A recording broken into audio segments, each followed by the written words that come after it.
Welcome back to Channel Frederator. Are you a sinner? Stuck down where you probably not ought to be? Well, we've got the perfect place for you. Hazbin Hotel, a musical monstrous place for all those who don't exactly play by the rules. And we've got a handful of videos breaking down the series for you to marathon. Let's get into it with a quick recap of the first season. Always good to be up to date, right? Hazbin Hotel. Living, breathing, hellish proof that if you work hard at something and put it on the internet, you too can become a viral sensation and get your own show. Crazy how much has changed since Hell of a Boss was first uploaded. Now, today we're going to be recapping this musical, magical, and altogether filthy animated program as best we can. From episode 1 all the way up to the season finale. We'll meet all the characters, experience all the twists, and get excited for whatever comes next all over again. It's time for the complete Hazbin Hotel Season 1 recap. Make sure you like the video if you like it, and subscribe to Channel Frederator for more. Let's do this thing. Overture. Charlie Morningstar, daughter of Lucifer Morningstar, kicks things off by describing the beginning of the universe. Heaven, ruled by angels, created everything. Back then, Lucifer was a mischievous, idealistic, and creative angel. This put him at odds with Heaven's elders who believed in stuff like the status quo and not rocking the boat. His creativity made him seem dangerous to the powers that be. The higher angels up in Heaven made the universe, including Earth, in order to be good. They then created the first two humans on Earth, Adam and Lilith. This was all fine and dandy for a little bit, but Adam ended up being really controlling. Lilith got fed up with this, so she rebelled and ran away from her husband. Soon, Lucifer fell in love with Lilith, who also fell in love with him. Uh-oh. Interestingly enough, Adam wasn't too upset by this, as he had already found a new love, Eve. Lucifer and Lilith saw how curious Eve was and shared with her the gift of free will, thus instilling this quality into humanity. This also added bad and evil stuff to Earth, a real Pandora's box type situation. With his latest reckless creative act seen as a betrayal, Lucifer is banished from heaven. He and Lilith are sent into the depths of the newly created underworld, Hell. Lucifer ends up the ruler of Hell, putting him in charge of all the sinners and demons down there. This wasn't as big as a win for him as it seems though, as he actually ended up pretty depressed after his fall from grace. Lilith, on the other hand, immediately started thriving, bringing demons to new heights and gaining plenty of power. Hell began a new, booming era. Hell's success was seen as a threat by the angels, and in response they send all sorts of deadly exorcists every year in an event known as the Extermination. This is meant to be a sort of population control measure, a culling, keeping the demons and sinners at bay by keeping their numbers low. And with that, we're all caught up on the lore. Jumping to present day, Charlie, the daughter of Lucifer and Lilith, is trying to do something about the yearly slaughter. She's seen enough carnage and would like to help reform or redeem the denizens of hell through her dingy motel known as Hazbin Hotel. She watches the city burn following that year's extermination. Charlie's girlfriend, Vaggie, arrives to speak with her. Vaggie asks if Charlie has heard anything from Lilith lately, which is met with a resounding no. It's been years since she's had contact with her mother. Even so, Charlie stays optimistic about Lilith saving her kingdom. Vaggie tells Charlie that Alistair, their new radio-slinging co-worker, has something to show everyone. Right before Charlie leaves, she hears ringing bells, reminding her that there's 1 year until the next extermination. Alistair presents a radio commercial that he made with the help of the hotel's resident gay porn star Angel Dust, bartender Husk, and Cyclops maid Nifty. The aim of the promo is to get other sinners to join the hotel in hopes of rehabilitating them and getting them sent up to heaven. The commercial's tone isn't exactly what Charlie was hoping for, however, and it sort of clashes with the intended message of redemption. It misrepresents the hotel and doesn't really do what it was supposed to do. This makes Vaggie angry, especially as it wouldn't get anyone to actually show up and be redeemed. Alistair claims that it was supposed to be funny, and he's been out of touch with hell for a long while. See, he prefers his radio show to anything on TV. In his eyes, TV is more or less useless, although coming from a radio man doesn't really mean too much, does it? Angel Dust comes up with the idea to make a pornography-based commercial to lure in all the horn dogs and addicts. Vaggie doesn't like this idea much either. While all of this happens, Charlie gets a call from her father. She learns, to her excitement, that a meeting with the leader of the Angel Army has been arranged. It seems like this meeting is quite urgent, which is strange considering how recent the last extermination was. Heaven's intentions are hard to discern. Ah well, time to go to the meeting. Charlie, super excited, gets ready to go while everyone looks on in anticipation. On her way to the Angel Army headquarters, Charlie is ecstatic enough to start singing Happy Day in Hell, although this is amidst the bloody aftermath of the extermination. When she arrives at the Angel Army HQ, she meets the leader, Adam. He's not what one would expect from an angel though. He's cocky, arrogant, egotistical, and he also harasses Charlie a bunch despite being a hologram. Some in-person meeting this is. Back at the hotel, Vaggie rallies the troops to put together a new, more effective commercial. She gets Alistair to bring up a video camera and they get to work on this new project. However, it goes quite poorly. Husk isn't much of an actor, and as a result, he keeps reading his lines straight from the script. Angel Dust doesn't take this role very seriously and keeps making obnoxiously flirtatious remarks towards Husk. Nifty is camera shy, and every time Vaggie points the camera at her, she falls into a creepy, hypnotic trance. And to cap this all off, when Vaggie tries to record Alistair with the camera, the viewfinder goes all staticky and then violently turns red, scaring Vaggie into dropping the camera. Alistair claims that his face is meant for radio, which might be a self-burn. He offers up his help with the new commercial, but only if he doesn't have to use TV technology. Vaggie agrees, and so Alistair conjures up a demonic crew for take 2. Back at Charlie's meeting, things are not going so well. The Angel Army leader keeps aggrandizing himself and eventually reveals that he is indeed the original Adam. This surprises Charlie. Fed up with the pomp and circumstance, Charlie tries to get the meeting back on track, reminding Adam that the main problem is the extermination of Hell's populace. Adam reminds her that the meeting is almost over, so Charlie tries to rush through the rest of her presentation, singing a song as she does so. Adam interrupts with his own tune, Hell is Forever, reminding the daughter of Lucifer that sinners already had their chance to make it to heaven back when they were alive. No do-overs, you are doomed forever.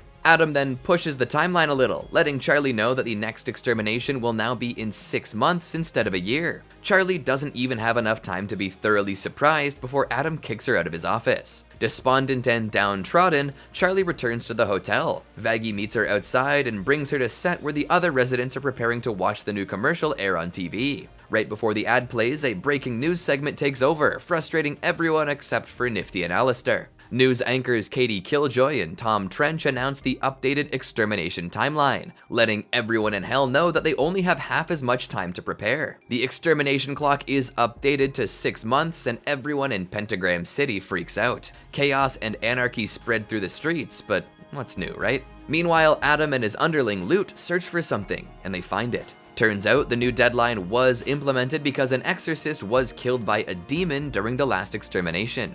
The duo discovers the dead body, and Loot suggests that they just start the extermination again right now. Adam wants to find whoever killed the angel first, however, and vows that this upcoming extermination will mark the end of Hell as we know it. He smashes a projector with his fist and smiles off into the darkness. Now how's that for a season premiere? I'd call it a pilot, but that title belongs to Hell of a Boss. Next up, Episode 2. Radio killed the video star. Of course, this updated deadline causes Charlie to panic. She wants to save the sinners, and now only has 6 months to figure out how to do it. Vaggie calms her down, telling her that they will be able to make it work. While reading texts from Valentino, Angel Dust says that their chances are even slimmer now. Vaggie realizes that this updated deadline may encourage some sinners to actually show up to the hotel for a shot at survival. Out of nowhere, Sir Pentious shows up in his big-ass ship, blasting a hole in the hotel wall. He says he's there to fight Alistair. Alistair asks who this random dude is, and Pentious introduces himself as Inventor, Architect of Destruction, Villain Extraordinaire,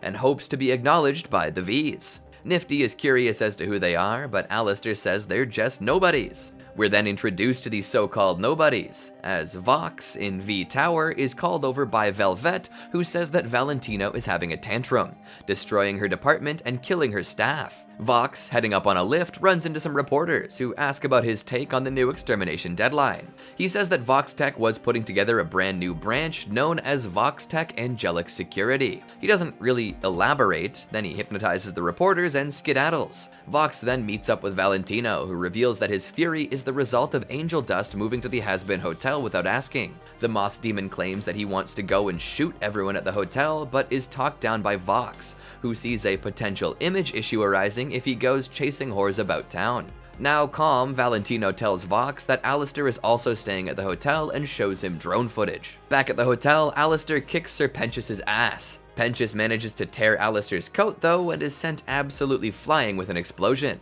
Alistair lets everyone know that he's got to go to the tailor to mend his garment, but before he goes, he summons some shadow creatures to fix the busted wall. While Alistair is out and about, Vox puts together a TV broadcast denouncing Alistair and mocking him for his irrelevance. He claims the radio demon should have just stayed away. While leaving the tailor, Alistair notices this and hijacks the broadcast with his first radio show since disappearing. The mockery is reversed, with Alistair saying that Vox must update and change constantly in order to stay relevant, and also claiming that he's only powerful with the help of other Vs. This pisses Vox off, who glitches out and plunges Pentagram City into a blackout. Whoops. Alistair, in his full demon form, tells Vox that he's gonna make him wish that he stayed gone, and cuts the signal. Vox is none too happy about this. Later, the Vs have a meeting about Alistair. Vox brings up their main concern, Alistair making a deal with Charlie. Their goal is to prevent this from happening. Thus, they come up with a plan. Their idea is to make Serpentius into a spy, keeping him at the hotel to watch over things. Charlie and Vaggie try to recruit some new hotel members, but to no avail. Angel tells them that with the end of the world looming large, most people would probably be trying to have as much fun as possible before dying. Nobody's gonna choose to hang out at a rehab center. Just as he says this, however, Serpentius shows up to contradict him. The serpentine demon asks to stay at the hotel, to which Angel objects. You know, because he did try to kill everyone 6 hours ago. Charlie and Vaggie are insistent that he deserves a second chance, however, and Pentious is welcomed into the hotel. Charlie shows him around, excited to finally have a real guest. Angel wonders aloud what that makes him, and Vaggie replies that he constantly makes them look bad, sexually harasses the staff, and has literally never once tried to improve. Ouch. Truth hurts. Pentious is then reintroduced to Alistair, who remembers that he tore his coat earlier. Charlie gets the snake to apologize, and he even returns the piece of fabric to Alistair. Alistair remarks that not many people have even managed to take that much from him, and that it must have been a highlight for Pentious. He then burns the returned fabric. Later, Charlie tries to get her hotel guests to play a rhyming iceberg game in the parlor. Charlie and Serpentius both take a turn, but Angel finds the whole thing pretty stupid. Vaggie chimes in, telling him to get used to it, as it was going to be his whole day. The rhyming game is followed up by a skit performed by Angel and Serpentius. Angel does his best deadpan, finding this script to be lacking, but Pentious gives it the good old college try. Charlie praises him, saying that he'll be redeemed if he keeps up the good work. This upsets Angel, who lets everyone know that he's heading to bed. While in his room, he takes a seat and listens to voicemails from Valentino. These messages oscillate between being nice and being threatening, with the threatening and negative messages taking over and filling the room. They end with Valentino saying that Angel Dust is addict trash and can never be redeemed. Depressed, Angel goes downstairs for a drink. There, he sees Pentious and follows him into another room, where he catches the serpent hiding a Vox-Tech camera up on a shelf.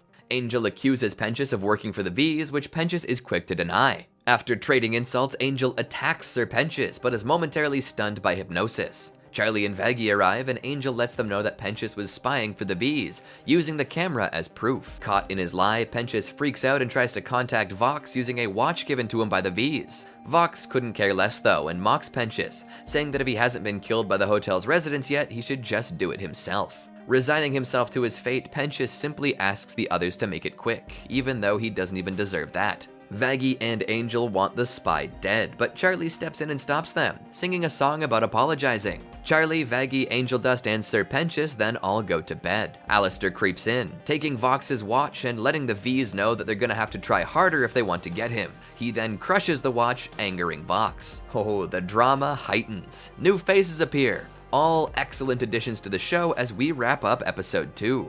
On to number 3, Scrambled Eggs. 1 week later, Charlie celebrates Serpentius' 1-week anniversary at Hazbin Hotel. Despite Charlie's upbeat attitude, Vaggie is still skeptical, especially after Serpentius attempted to take over Pentagram City a couple of days ago using one of his weapon inventions. Charlie claims that he hasn't used weapons in a few days now that he lives at the hotel.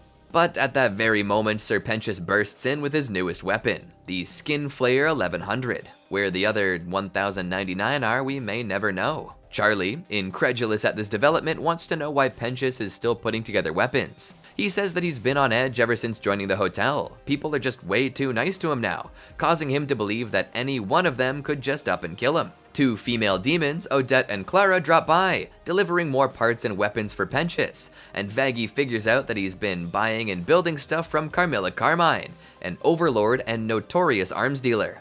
Vaggie confiscates the weapons, etc., and reminds Penchus that everyone was nice because the hotel was a nice place. Regardless, Penchus still feels like Husk and Angel Dust aren't fans of him, and that Nifty is watching him with something bad in mind. To put an end to this, Vaggie lays down some new rules. No more weapons, no more plotting against others, and no more Egg Boys. You know, the Egg Boys minions Penchus put together. They're causing more trouble than him, like accidentally lasering a hole in the ceiling. Penchus doesn't really want to say goodbye to his minions, but Vaggie tells him that he's got to go cold turkey if he wants to be redeemed. Thus, he bids his boys a tearful farewell. While Alistair enjoyed a freshly killed deer for breakfast, Vaggie dropped by to ask him to humanely get rid of the Egg Boys. Unpleased, he leaves the hotel with this batch of minions. All of this chaos surrounding Penchus made Charlie realize that the patrons at the hotel didn't exactly trust one another, so it's time to put a stop to that. She comes up with a plan to begin doing Trusting 101 exercises, and tells Vaggie to take the lead. Even though she's definitely not comfortable doing this, Vaggie starts running the exercises like a drill sergeant. The first exercise is the Trust Fall, where folks have to share something that they love before falling down and having the others catch them. This doesn't quite go to plan for a variety of reasons. Husk was straight up grumpy, Angel kept doing Angel stuff, i.e. sexual harassment, and Nifty simply enjoyed the pain being inflicted. I guess it's a lot to ask of a bunch of demons and sinners. Angel brings up another exercise, leading everyone to a place where they can work, a BDSM sex dungeon. Here, a handful of horny sinners attempt to seduce the hotel occupants, and Charlie, who was quite uncomfortable. Vaggie decides she's had enough and decides to do a trust exercise trial by fire. She takes everyone into the city where a bloody battle zone is and tosses Penchus, Angel, and Nifty into the middle of it. There, they have to fight for their survival. Husk doesn't quite like the look of this and skedaddles before he can be dropped in. Charlie and Vaggie get into an argument over the trust exercises, where Vaggie admits that she was having issues because Charlie trusts her to do the exercises and her strange methods worsen things. Vaggie tells Charlie that she needs to be alone to think this through, especially with the extermination on the horizon. Remember when Alistair took the Egg Boys? Well, now the Egg Boys are his minions and they're touring through the city. Another overlord appears in front of Alistair. This time it's Zestiel, an ancient Shakespearean-speaking demon. Zestiel implores Alistair to come to a meeting with the other overlords now that he's returned from his 7-year absence. There, they will discuss the extermination situation. Alistair has his Egg Boys guard the door, but one of them, Frank, hops on the elevator as a stowaway. At the meeting, there are plenty of the most powerful overlords. Rosie, Zizi, a flaming blue-headed demon, Carmilla, and her 2 daughters, Odette and Clara. Carmilla says that they need to act quickly with the next extermination coming so soon. Velvet then forces her way in, representing the bees. While being rude to the older demons at the meeting, namely Carmilla and Zestiel, she reveals something fascinating: the decapitated head of an exorcist from the previous extermination day. This proves to the demons that angels can indeed be killed. This is news to all of them, who are shocked by the revelation. Armed with the knowledge of angel death, Velvet says that they should give Hell's denizens weapons in order to fight back. Plus, she and her boys have a battle plan. Zestiel isn't for this, however, as they don't actually know how this executioner died. It's still possible that it wasn't even a demon who did it. Thus, if they try to fight back and fail, the entire might of heaven might come down upon them for trying to start an uprising. Carmilla seemed to know something about the executioner head, and when others start catching on, she ends the meeting. With the overlords leaving, Alistair spots his boy Frank and gets him to trail Carmilla and Zestiel. Frank sneaks into the office where the 2 overlords have a discussion, and learns that Carmilla was the one who killed the exorcist. As it turns out, Carmilla acted in self-defense. Her daughters were in danger, and she had to kill the angel to protect them. Now, as a result, she has to protect her daughters from the upcoming war. Frank relays this information back to Alistair, who tells his Egg Boys to never share this with anybody. Vaggie goes back to the hotel to apologize for messing up at the trust exercise, but Charlie forgives her, and it seems that her exercise actually did build trust between the guests and workers. Alistair comes back with the Egg Boys, who are now allowed to stay with Sir Penchus. That night, as Sir Penchus got ready for bed, Frank revealed that Carmilla killed an angel, but this is dismissed as the usual Egg Boy nonsensical babble. Gotta love some dramatic irony, am I right? We know that Frank isn't just mumbling nonsense, but nobody else does. Well, except for Alistair, but he's got something else up his sleeve. On to episode 4, Masquerade. Now be warned, this episode has some pretty raunchy elements. Not like the rest of the show doesn't, but we kick this one off with some particularly hardcore bits. You've been warned. Angel Dust is tied to a chair by a hellhound mobster who threatens to rape the information out of him should he not reveal the location of the stash. Angel instructs him to do his worst, and is then raped into submission. As this goes on, it becomes apparent that this is a scene from a porno that Angel starred in. He decided to bring this as his item for Charlie's show and tell exercise. Everyone else is appalled, but he claims that it counts as it is his best work. In fact, it won him the Sex X Exy Award over Tiffany Titfucker. Great name.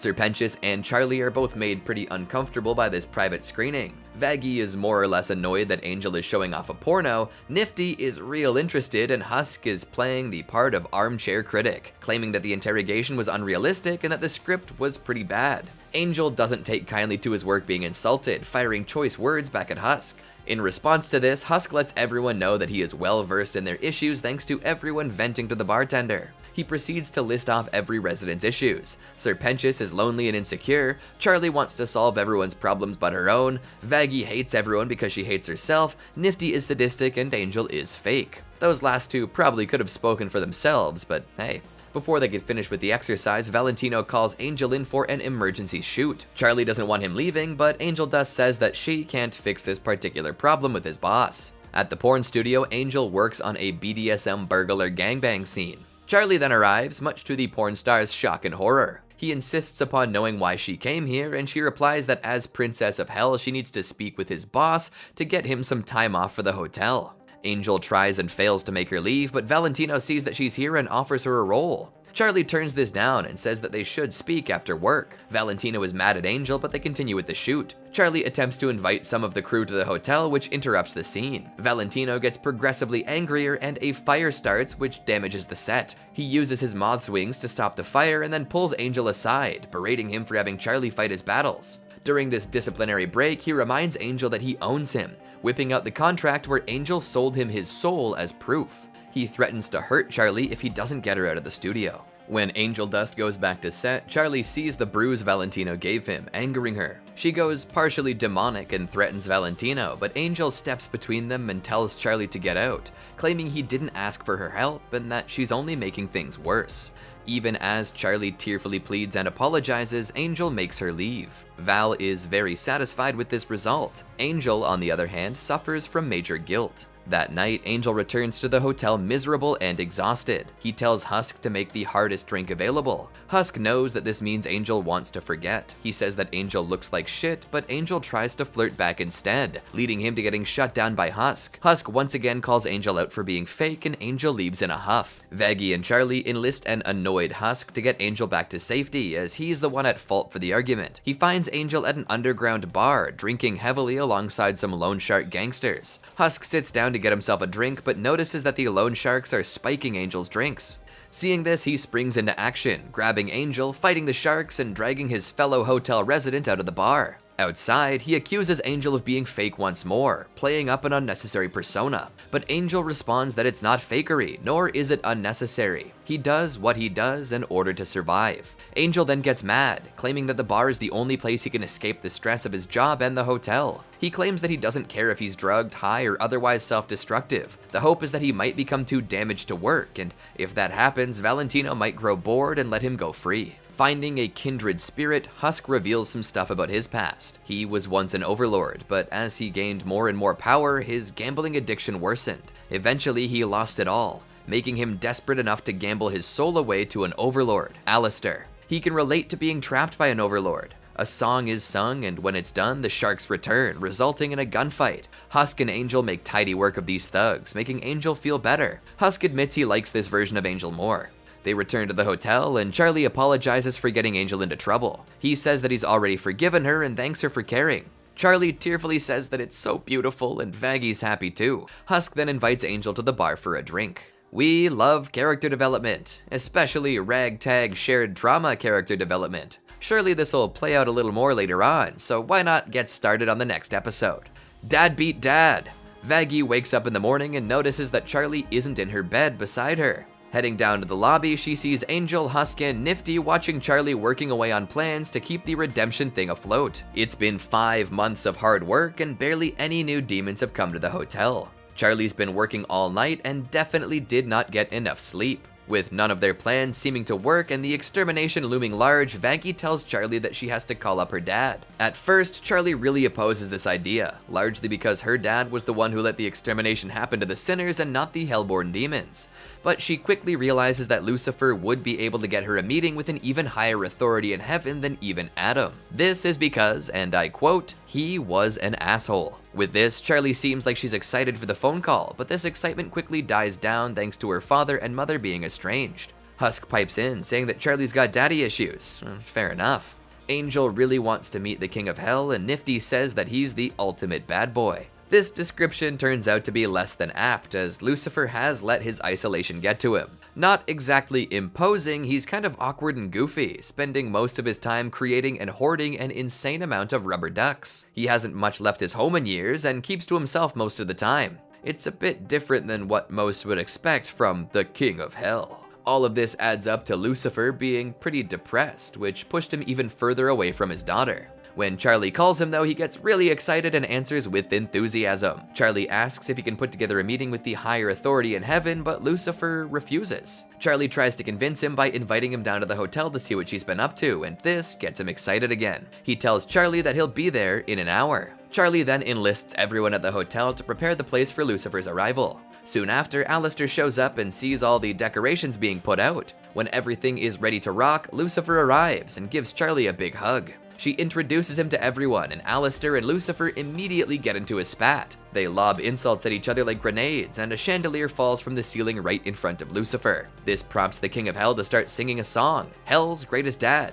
He sings his own praises, but Alistair hijacks the song, claiming that he's been there for Charlie more and sees her as a daughter. Before this hellish showdown could continue, Mimsy appears out of the blue. Lucifer asks if Charlie will show him around, and Alistair butts in, saying that he and Charlie started this hotel together. As they head off on their tour, Mimsy grabs a drink and starts telling the tale of Alistair to the others. Apparently, back when he first appeared in Hell, he made a name for himself by killing and devouring other overlords. He would broadcast their screams over the radio waves, thus earning him the title of Radio Demon. Even though he was so deadly and terrifying, he's also a sweetheart, and hasn't done anything terrible in years. Husk then calls Alistair aside, knowing that whenever Mimsy shows up, she's looking for something from the Overlord. Usually, this means trouble. Alistair says not to worry about it, as he'll take care of it. Husk doesn't believe him, saying that he's on a leash. This really pisses Alistair off, who threatens to rip Husk's soul apart and broadcast his screams if he ever mentions the leash again. Husk is understandably scared.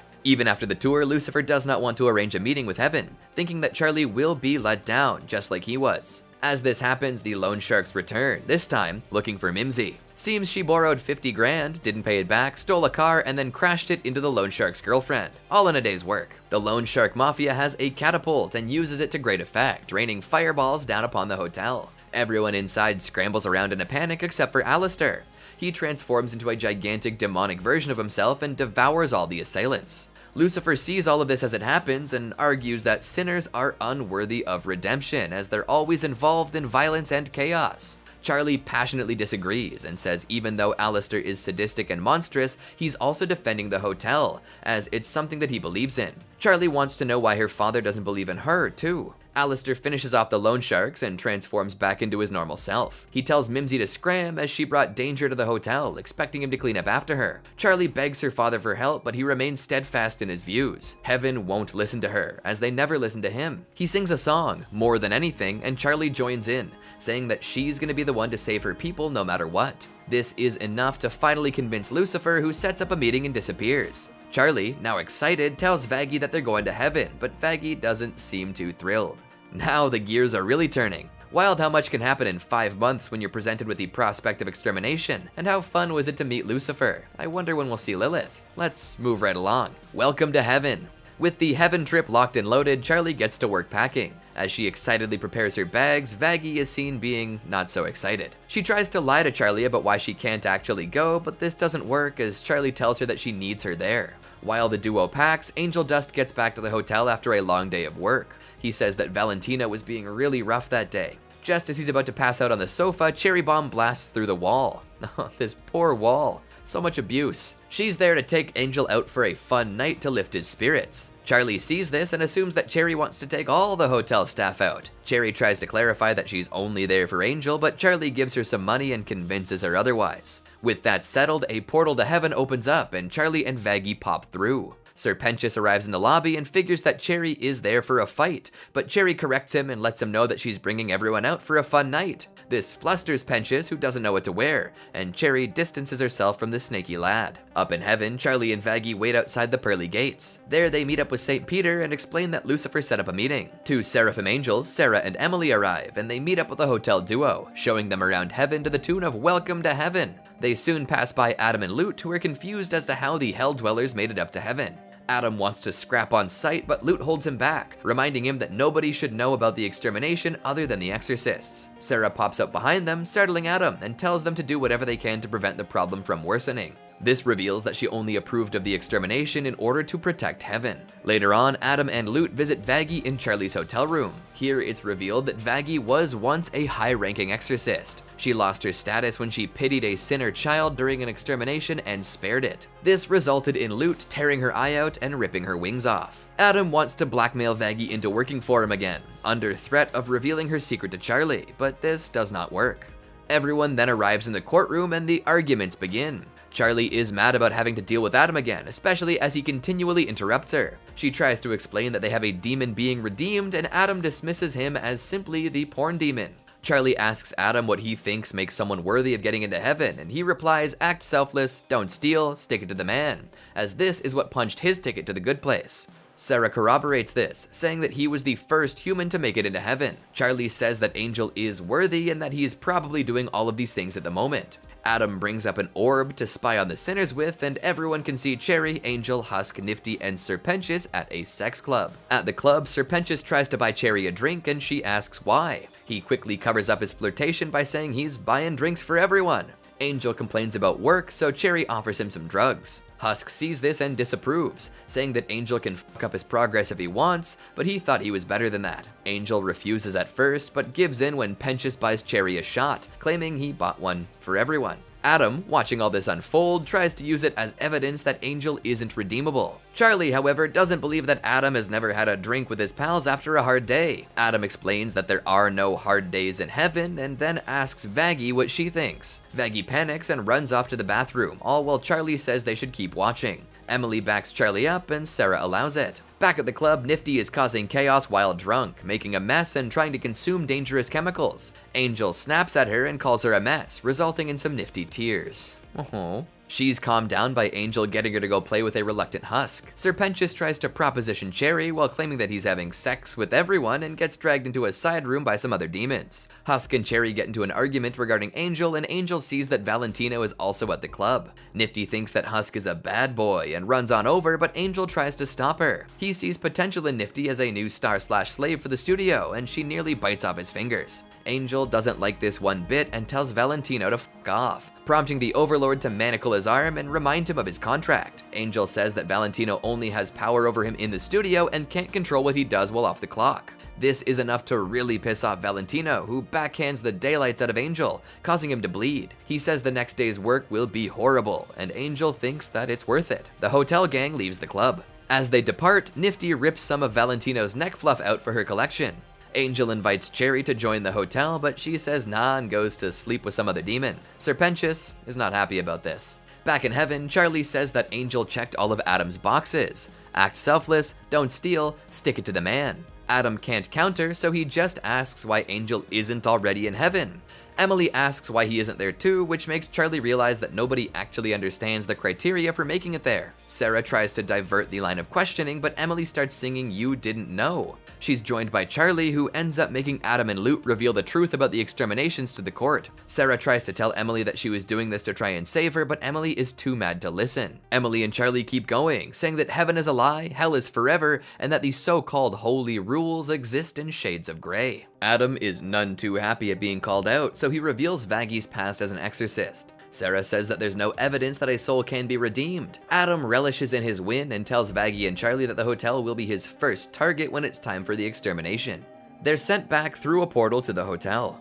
Emily is mad at Sarah, but Sarah tells her sister not to worry about it out of fear that she might end up like Lucifer, fallen. So heaven's not so holy now, is it? What a revelation. Things never really are that black and white, especially when it comes to matters of good and evil. What will come of this? Find out next time on Hazbin Hotel Z. Wait a minute. Hello, Rosie. With her secret out in the open, Vaggie admits to everyone else at the hotel that she was indeed an angel. Everyone else starts asking questions, like where her wings went. Husk asks why every time Charlie talks to Heaven, things seem to get worse. Vaggie claims that Charlie must be coming up with a new plan to fix this.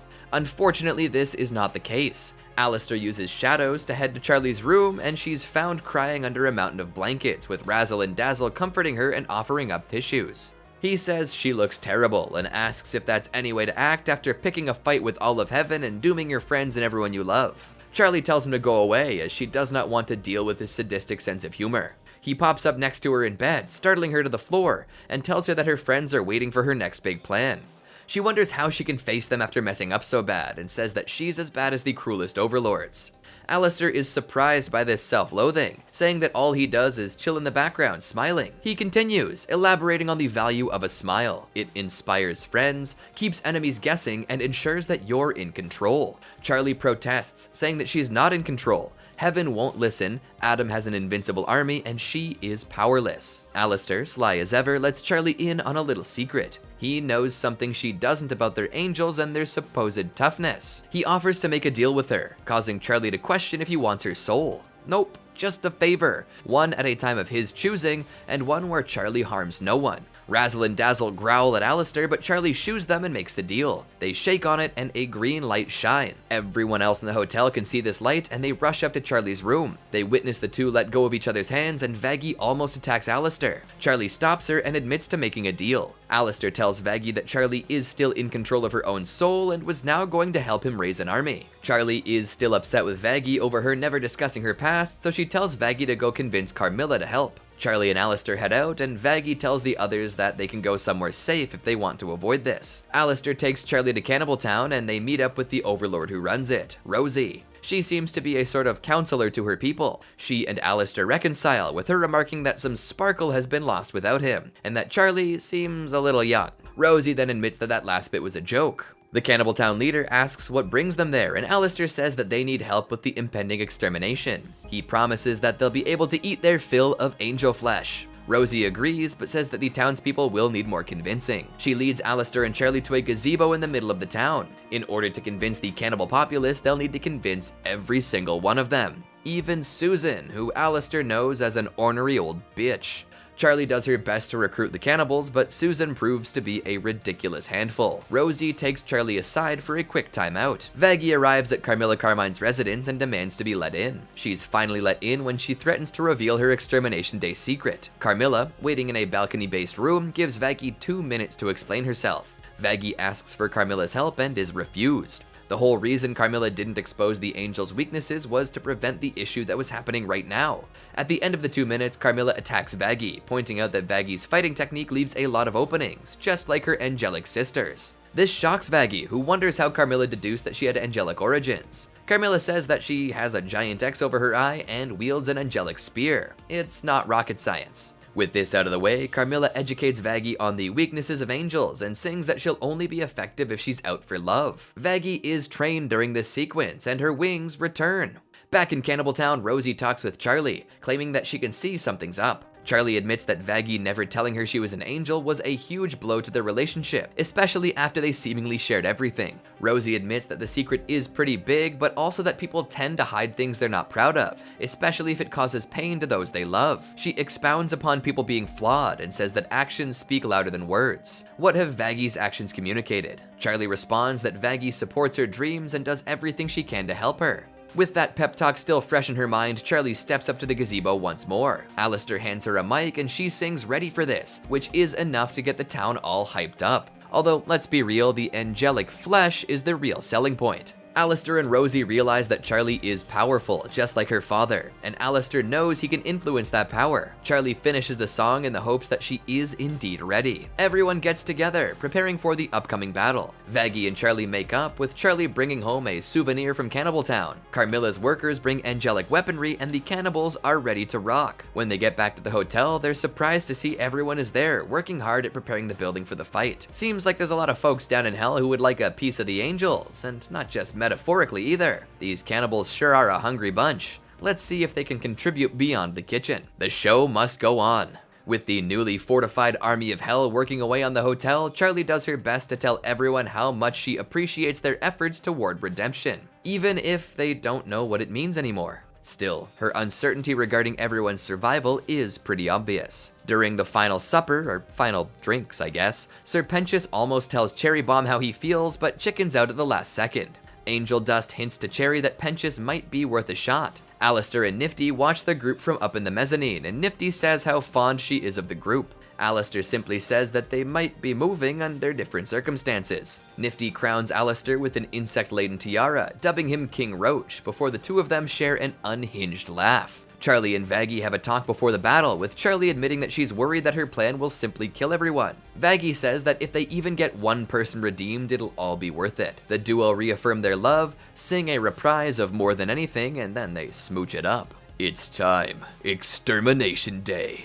Adam and his exorcists arrive via portal to the hotel and start dive-bombing the daylights out of it. Alistair manages to put up a huge shadow force field around the building to keep the bulk of the fighting force out, and traps a bunch of angels inside with it. There, they're obliterated by cannibals, hotel residents, and the newly promoted General Pentious' angelic weapons systems. Exorcists on the outside keep on ramming the force field, but are largely killed by Alistair's shadow tentacles. Adam, mightier than the others, breaks the force field easily and immediately targets Alistair. This allows the rest of the exorcists to attack the sinner's main force. Alistair and Adam get right to it, with Alistair chirping Adam and avoiding as many attacks as possible. The V's watch this play out, and Vox hopes that Alistair will lose. For a while, it seems that Alistair has the upper hand, but he messes up and has his microphone broken, which causes a brief loss of composure. Adam takes advantage and delivers a wicked blow to Alistair's chest, forcing the radio demon to retreat using his shadows. Adam, having triumphed in his 1v1, returns to the main battle, raining holy light down upon the battlefield. This gives the exorcists a new advantage. Charlie sees that Alistair lost his fight and is possibly dead, and she starts to panic. Seeing that Adam is the biggest threat, Pentious confesses his love to Cherry Bomb, kisses her, and takes his egg boys on a suicide mission. However, his airship assault on Adam is not effective. Witnessing the loss of her friend, Charlie enters demon mode. Demon form Razzle and Dazzle carry her and Vaggie towards Adam, but Loot strikes down Dazzle, dropping Vaggie into the lobby.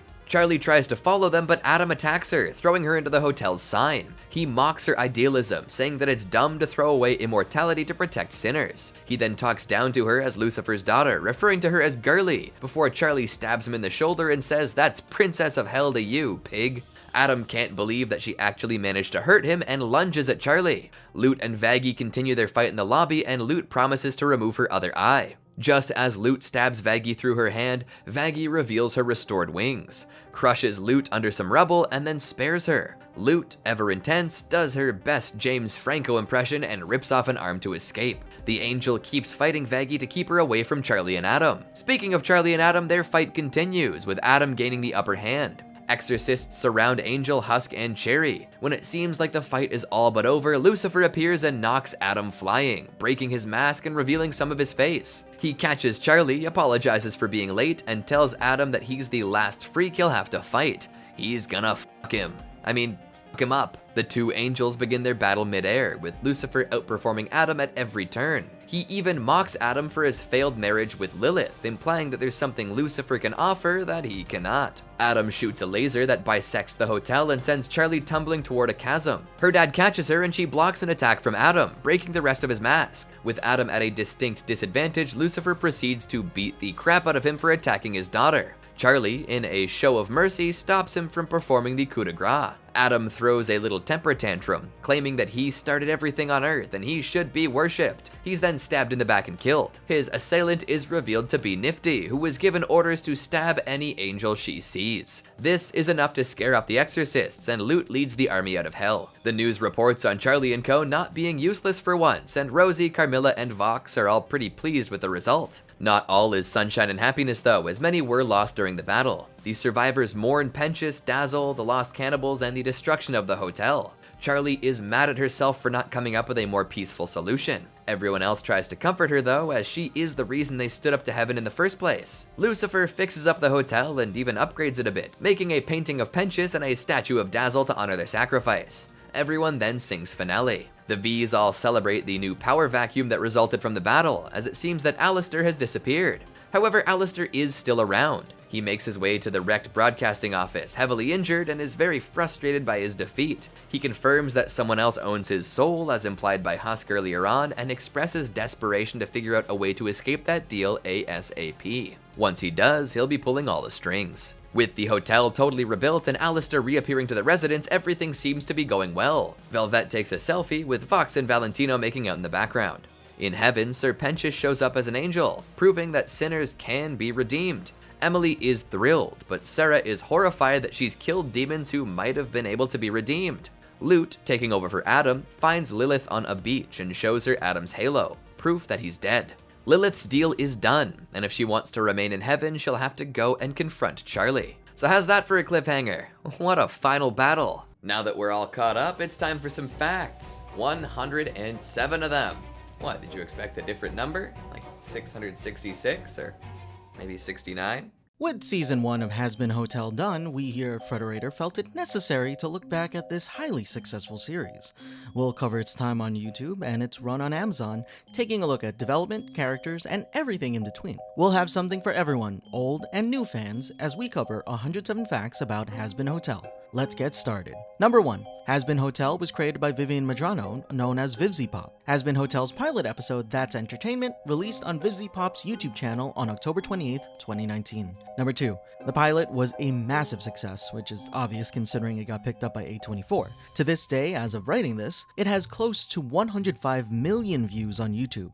Number 3. The Hazbin Hotel pilot was animated entirely by freelance animators, with funding coming mainly from Patreon, proving once again that you can make amazing indie projects. Number 4. Growing up, Medrano was always influenced by adult comedy. At a young age, she saw South Park, where she thought, oh my gosh, swearing is so fun. Medrano was also a fan of musical theater. Hazbin Hotel allowed her to combine both of these into one. Number 5. A day before the pilot was released, parts of a prequel comic focused on angel dust and the events leading up to the pilot were released. The first 7 pages came out on October 27th, 2019, while the following 15 came out on July 7th, 2020. Oh, hey, that's my birthday. Number 6. A pilot for a spin-off of Hazbin Hotel, Hell of a Boss, came out not even a month later on November 25th, 2019. That pilot has close to 63 million views.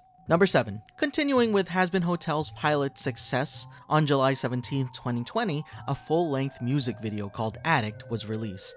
It focused on angel dust and his relationships with Cherry Bomb, Valentino, and addiction. Number 8. On August 7, 2020, it was announced that A24 picked up Hazbin Hotel. While the initial announcement didn't mention a format, we'll eventually find out that it was in order for 2 seasons and it would air on Amazon Prime Video. Number 9. Several years had passed, but the Hazbin Hotel A24 series finally aired on Amazon Prime Video on January 18, 2024, with a slight delay from its summer 2023 anticipated release date due to the strikes happening that year. Number 10. Despite the success of the pilot, several voice actors from the pilot had been replaced for the full series.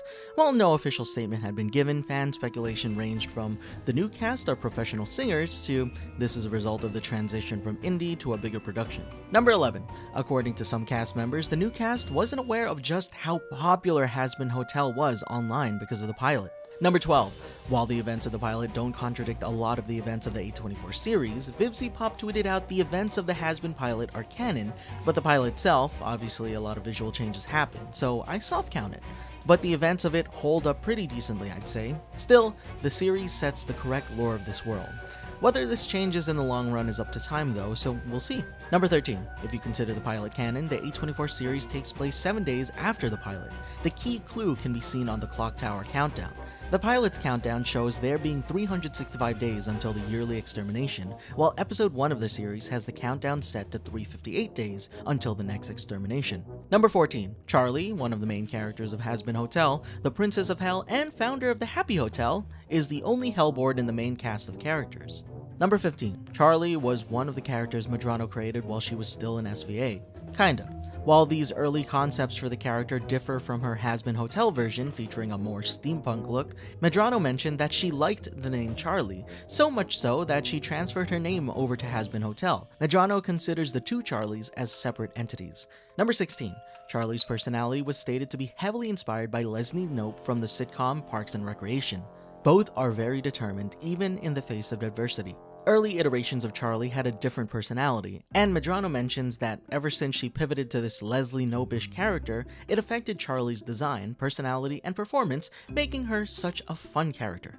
Number 17. Speaking of Charlie's design is inspired by vaudeville-style porcelain dolls and goats. Medrano described Charlie's nose as being similar to that of a lamb or puppy, which explains Charlie's animal-like facial side profile.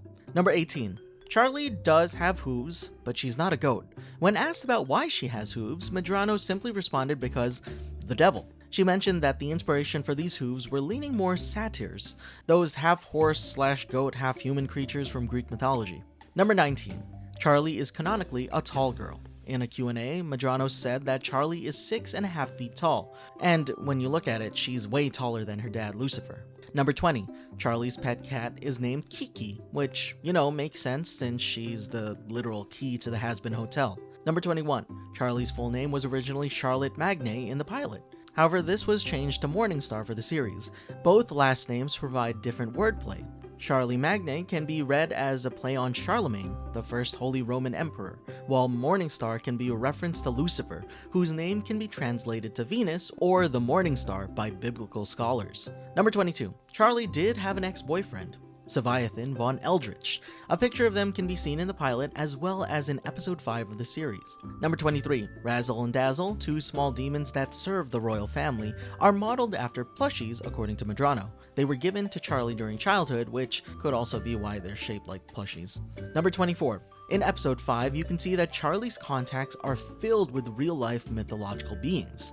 Number 25. Moving on to Charlie's canonical girlfriend, we have Vaggie. In early promotional material for the Hazbin Hotel pilot, it shows that Vaggie died in 2014. Her origin story is different in the series and is eventually revealed, but let's not mention that quite yet. Maybe if we do a 107 more facts, it'll be full of spoilers. Number 26. Prior to the start of the series, Charlie and Vaggie had been together for at least 3 years, as revealed in Hello Rosie. Number 27. Medrano has compared Charlie and Vaggie's relationship to that of Jack and Sally from The Nightmare Before Christmas. She even drew them as Jack and Sally. Look how cute this is. Number 28. At one point in time during a charity livestream, Medrano mentioned that Vaggie's real name was Vagatha. But this has to be a retcon, right? Since in the episode The Show Must Go On, Vaggie says that Vagatha isn't her real name when Sir Pentious calls her that. Number 29. The pronunciation of Vaggie's name is also brought up in Welcome to Heaven, where Adam calls her Vaggie, which he claims is because she is named after the quote-unquote best thing ever. Number 30. Medrano has expressed that she would want to put Vaggie in different outfits each episode if possible. Honestly, love it when characters change outfits in every episode. It makes sense. Number 31. According to Medrano, Vaggie is Salvadoran like her and can be heard speaking Spanish in the pilot and in season 1 of the series. Whether or not this is still canon is still up in the air, as there are certain revelations in season 1 that might affect this origin story. Number 32. When Charlie first finds Vaggie, as seen in the episode 6 flashback, you can see that they're sporting outfits similar to their pilot designs. Number 33. Medrano believes that Vaggie would listen to punk or 80s era music, or even music similar to Melanie Martinez, an artist that appears on the official Spotify playlist for Hazbin Hotel. Number 34. When you watch Hazbin Hotel in the Japanese dub, Vaggie's Spanish lines are left untouched and undubbed. Number 35. Another character that has origins from Medrano's time at SVA is Angel Dust. Early concept images can be found as early as February 2013 on Medrano's Tumblr account. Number 36. Angel is from New York and has a Brooklyn accent to match. Medrano mentioned that Angel's origins were either going to be from LA or New York, and that she eventually settled on New York since none of the other characters are from there, and that she loves New York. I love New York. Number 37, as confirmed by Medrano in a tweet, Angel Dust's birthday is on April 1st. Number 38, Angel doesn't have breasts, just a fluffy chest, which he points out is a point of confusion for the characters in the show and adds to his sex appeal. According to Medrano, Angel's a cisgendered man who is just proud of his androgynous look and enjoys playing around with that. Number 39, some of you might be asking, why does Angel have a super flat crotch? Well, Medrano has an answer to that. Other than the cartoon logic, it just made sense to have Angel have a retractable peen, like his arms. Number 40, Angel's numerous voice messages from Valentino come with a little detail. Messages that have Valentino sweet-talking Angel can be seen with heart-shaped sound waves, while angry messages are spiky. They look like they have spiky teeth. Number 41, when shooting his porno, the clapperboard says 69, 420, 666, 13, scene 6, take 6, roll 6. All very important numbers, if you know what I mean. Number 42, Angel Dust's real name is Anthony, which can be seen when he signs Valentino's soul contract. Number 43, in episode 6, Welcome to Heaven, Charlie's line, "We have a patron right now, who is making incredible progress, Angel Dust," is a nice throwback to a very similar line she has in the pilot episode. Well, we have a patron already. Who is making incredible progress. And who might that be? Angel Dust. The porn star? Number 44. Angel Dust has a fraternal twin sister named Molly. She's apparently not a demon, nor is she in hell. Number 45. In Welcome to Heaven, there's a background character that bears a strong resemblance to Molly, but whether or not that's actually her isn't confirmed. Number 46. Angel Dust also has an older brother named Arachnus, which Medrano originally created years before Angel Dust. Number 47. In The Show Must Go On, the back of someone who looks like Arachnus can be seen watching the Extermination Day coverage on the big screen. Number 48. The radio demon Alistair was the first character created by Medrano, who had designs dating all the way back to high school. Number 49. Alistair was a radio host and a serial killer from New Orleans. He supposedly died in 1933 by being shot by a hunter who thought that he was a deer. Number 50. Speaking of deer, Alistair's design is very deer-like. He has hooves, tufts of hair that look similar to a deer's ears, and his full demon form has massive antlers. This design influence dates back to when Medrano initially intended for Alistair to be a cannibalistic deer for her comic Zoophobia. Number 51. Funny enough, in episode 2, Alistair's mug says, "Oh dear." Like, deer. Yeah. Number 52. The artist rendering that Vox uses when talking about Alistair in episode 2 is the same one that Medrano used to announce Alistair's redesign on Twitter. Number 53. You obviously noticed that Alistair never stops smiling. Medrano mentioned in a tweet that Alistair's permasmile is a self-enforced form of his ego, and that he sees anyone that can't hide their true emotions behind a smile as someone who's weak. Number 54. Alistair's unfiltered voice can be heard once in episode 8 when Adam breaks his staff. What just happened? Number 55. Alistair and Vox clearly don't get along. In interviews as early as 2019, when Vox was still a small appearance in the pilot, Medrano mentions that it's because Alistair hates anything created after his time of death, when his form of entertainment was peak. Number 56.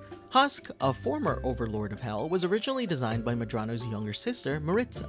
Number 57. In the pilot, the 666 news report featuring Serpentius has him in a similar pose as the "How do you do, fellow kids" meme. Number 58. Serpentius was originally going to be a one-and-done villain, but Medrano fell in love with his character and reworked the story for the series to make him the second guest to check into the Hazbin Hotel. Number 59. Serpentius died in the 19th century, which is consistent with his old bio from the pilot of him dying in 1888. Number 60. His name, Serpentius, is a play on the word serpent. Get it? Serpentius? Number 61. In the final episode, when Angel Dust tells Cherry Bomb that Serpentius has two, snakes, he wasn't kidding. Snakes actually do have two of them. Number 62. Speaking of Cherry Bomb, obvious fact here, her name is a play on the cherry bomb, which are fireworks that are about the size of a cherry. This also plays into her explosive design. Number 63. Medrano says that Cherry was Australian when she was still alive, and that she can probably play the electric guitar. Number 64. The short Queen Nifty is designed with a sewing needle motif in mind, and that hasn't changed much from pilot to series. According to Medrano, the song One-Eyed, One-Horned, Flying Purple People Eater was an influence when designing Nifty. Number 65. It was stated during the Clock Tower Countdown to Premiere livestream that Nifty is the only straight character in the hotel. Whether that's true of the entirety of Hell, who knows, but definitely the hotel. Number 66. When Lucifer asks everyone if they want pancakes and the show must go on, Nifty is the only one that raises her hand. Cute. Number 67. Lucifer's hat features a golden snake and an apple, referencing the Garden of Eden. Number 68. When Lucifer visits in episode 5, you can see that the hotel is filled to the brim in decorations. However, if you pay close attention, you can see that the decorations make no sense, featuring It's a Boy, some Christmas decorations, and those sick balloons with the lights in them. Number 69. Medrano mentions that Lucifer can play the fiddle phenomenally well. His duet with Alistair in episode 5 proves that, where he's shown playing a golden fiddle. This could very well be a reference to the Charlie Daniels song The Devil Went Down to Georgia, where Daniels plays a fiddle. Number 70. Another little detail is that Lucifer plays the fiddle with his left hand. In the past, left-handedness was often associated with evil for many different reasons. Being left-handed myself, I don't agree. I'm not evil. Much. Number 71. Lucifer can be seen leaking gold blood. This is because even though he's in hell, he is still a fallen angel, and angels leak gold blood. Number 72. Lucifer's many animal forms are references to animals that have connections with the devil. The most obvious are the goat, which the devil is commonly depicted as, and the snake from the Garden of Eden. Number 73. In an interview, Medrano revealed that Alistair doesn't view Charlie as a daughter figure, as he implied in Dad Beat Dad. Alistair only said this to get under Lucifer's skin, which perfectly suits this egoistic demon. Number 74. There's a Lucifer reference in the Hell of a Boss episode, Lululand, which mentions that Lucifer owns a park called Lulu World, which is much better than that Lululand ripoff. Number 75. Pentagram City, the primary setting for Hazbin Hotel, is described as a big, New York-like, Vegas-like sleazy city. It's located in the Pride Ring of Hell, which suffers massive overpopulation. Number 76. Hell is divided into several rings. Outside of the Pride Ring, we have the Wrath, Gluttony, Greed, Lust, Envy, and Sloth rings, which are all named after the 7 deadly sins. We explore more of these rings in Medrano's other series, Hell of a Boss, which takes place in the same universe. Number 77. Sinners don't have open access to the other rings in Hell outside of the Pride Ring. However, demons can travel between the rings however they please. Number 78. Hell takes many inspirations from several different sources, but Medrano didn't want to limit the concept of hell to any specific texts, instead going for something much broader. I'm assuming that's why all sinners stay in the Pride Ring instead of ending up in their specific ring of sin. Number 79. There is a loose hierarchy to hell. Medrano once provided a canonical hierarchy which places Lucifer on top. However, with the release of the full series, we'll just have to wait and see how this changes by the end of the series. Number 80. At the top is the royal family, and the 7 deadly sins are ranked directly below the royal family in the hierarchy. Unlike most representations of the 7 deadly sins, which are often designed to be the embodiment of the sin they represent, Medrano designed these characters based on a circus act, with Lucifer as the ringleader. Number 81. The 7 deadly sins as a collective can be seen in both Hazbin Hotel and Hell of a Boss. While we only see Lucifer, the sin of pride, in Hazbin Hotel, Hell of a Boss has Beelzebub, Mammon, and Asmodeus, each representing gluttony, greed, and lust, respectively. Number 82. Lucifer's ringtone is Entry of the Gladiators, which is often associated with the circus, leaning heavily on the circus act theming for Lucifer and the 7 deadly sins. Number 83. Overlords are ranked a few levels below the 7 deadly sins. While there is no hard confirmation on how to become an overlord, it can be implied that overlords are demons that have climbed in power and have control over demons and territories. Number 84. Zestial is canonically the oldest overlord in Hell and was confirmed during a livestream. This is supported by the fact that Alistair refers to Zestial as ancient, or Velvet calling him a grandpa. Number 85. On the flip side, the youngest overlord so far is Velvet. Number 86. The clock tower in Pentagram City received a heavenly facelift in the full series since it now serves as the Heaven Embassy. Number 87. Angels in Hazbin Hotel have different forms. Similar to how demons can have a fully demon form, angels can have a fully angelic form. In this form, the angels have more eyes in their design. Number 88. Speaking of eyes, in the first episode, we see that Hazbin Hotel has some biblically accurate angels. You know the ones I'm talking about. You see those eyes? Those are some biblically accurate angels to me. Number 89. Halo designs differ between angels. You can see that exorcists have black halos while seraphim have light bluish halos. Adam even has a gold halo. Number 90. Just like hell, heaven seems to also have rings which may be associated to the 7 heavenly virtues. Number 91. If you pay close attention to the library scene in episode 2, you'll notice that there's a model of the structures of heaven and hells, rings and all. Number 92. Heaven also has a loose hierarchy. Fans have tried to put together what they believe the hierarchy to be, but again, there is no confirmed hierarchy for the series. Number 93. St. Peter is based on St. Peter from the 1st century. It's said that those who die will meet St. Peter at the gates of heaven, which is exactly what happened to Charlie and Vaggie when they visit. Number 94. Carmilla Carmine is a top weapons dealer in Hell, but it seems that she also makes tools, as seen when Nifty uses a Carmine drill in The Show Must Go On. Number 95. Carmilla Carmine's daughters are named Odette and Clara, the lead characters of the ballets Swan Lake and The Nutcracker, respectively. This ties in perfectly with Carmilla's overall design as a ballerina. Number 96. Even though Carmilla's daughters attend the Overlord meetings with her, it hasn't been stated that they are Overlords themselves. Probably just being chaperoned around. Number 97. Carmilla is mentioned in the Hell of a Boss episode The Harvest Moon Festival, where a sniper rifle is referred to as Carmine Crafted. Number 98. In episode 1, Overture, Adam mentions that his favorite food is ribs, which is a reference to how Eve was created with one of Adam's ribs. Number 99. Lute's name is short for Lieutenant, given her position and association to Adam. The name was also supposed to be a placeholder, but it slowly grew in Medrano and became Lute's official name. Funny, because I didn't know what to name her for the longest time, so she was always the Lieutenant. Number 100. The title of the second episode, Radio Killed the Video Star, is a reference to the hit song Video Killed the Radio Star. And for me, I gotta shout out GTA Vice City for introducing this song to me when I was younger. Love it.